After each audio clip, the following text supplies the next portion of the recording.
Thank you, Madam Speaker. To the resolution. Almost a month ago, I took the oath of Speaker very seriously. I took that oath with a goal of reforming the ways of the past and injecting more transparency and accountability while ensuring our chamber operates effectively and fairly. These rules here today being presented are a historic first step in that process. Let me repeat that. A first step in that process. Change does not happen overnight. It's a process. That process began in earnest on January 14th, when we could have taken a vote on the rules. We pulled those rules and slowed the process down. And Leader Harris and the Rules Working Group worked diligently, sought feedback from both Democrats and Republicans. This alone demonstrates a considerable break from tradition. I don't think there's a week that has gone by where I haven't reached out to the minority leader. That is a break from tradition. And the rules themselves account for major changes to the business of the House. Major changes. You cannot say that these changes are insignificant. This is historic, what we're doing today. Term limits on the Speaker of the House and the minority leader. Remote committee work so that we can do the work of the people. We can get back to work and do it safely. Isn't that what you want to do? Let's go to work. And guarantee for all bills filed on time to be assigned to the committee, a substantive committee in the first year. A guarantee. What you should do, members of the other side, work with those chairmen. Go talk to them.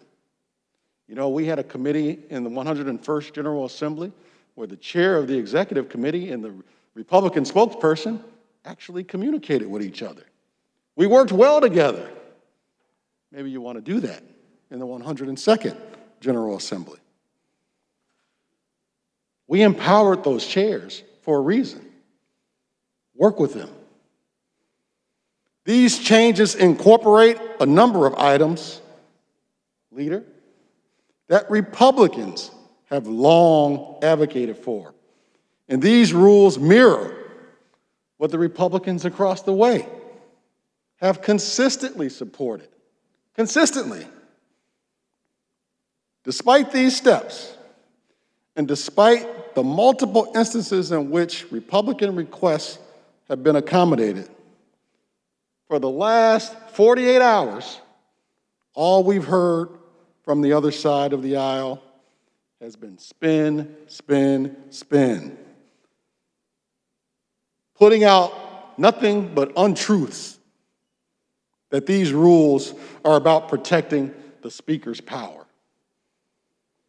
But what they are really saying is that the majority of this chamber should stop protecting the things we were sent here to protect. We're not going to do that.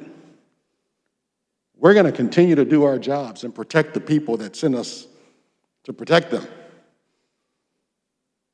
We all know that this is not about protecting anyone's power. It is about protecting women's rights. It is about protecting the right to collectively bargain. It is about protecting the right of hard-earned rights of people of color and the LGBTQ community.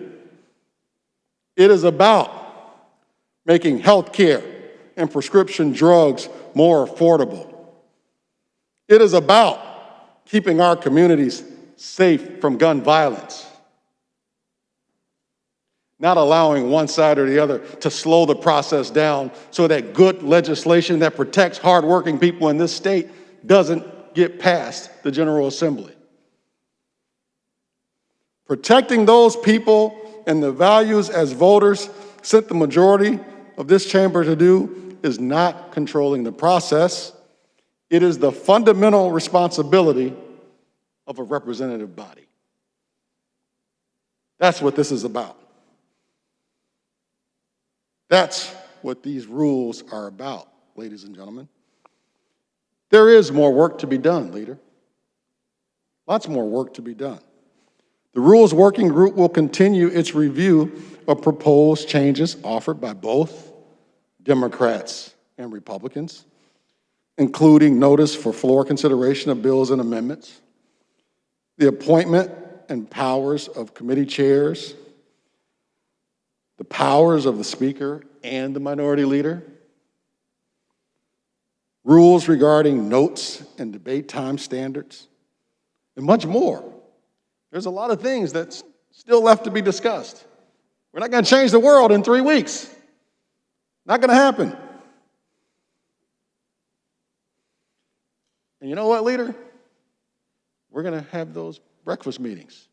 We're going to keep talking. I'm going to keep extending my hand to you, even though you guys keep slapping it down. I'm going to keep extending that hand to you.